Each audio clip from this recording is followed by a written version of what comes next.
Потом сказали, перекинули в ноябрь. Это еще 1,5 месяца пахал. Я реально очень сильно эмоционально истощен.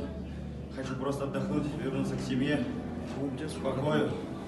Чуть отдохну, дальше осознаю, наверное, что это мое драгоценное. Почему это было для вас так значимо получить этот титул? Ну, как значимо, я чемпион организации. Это новый стимул. Глядишь, что-то заметит. Видите, я сказал про спонсирование, потому что это у нас хромает. Вот есть пару ребят, братьев, которые помогают.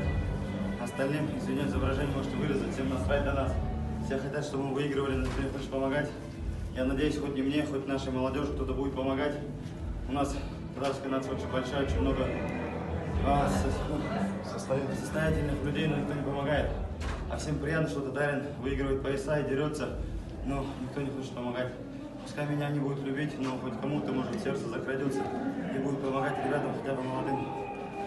Что вы слышали за своей спиной, когда вам кричали секунданты, кричали ваши болельщики? Я слышал очень, я все слышу всегда. Вот у меня товарищ, кстати, поздравляю Рамиса, брата, выиграл чемпионат мира вчера. В Беларуси сразу прилетел на бой.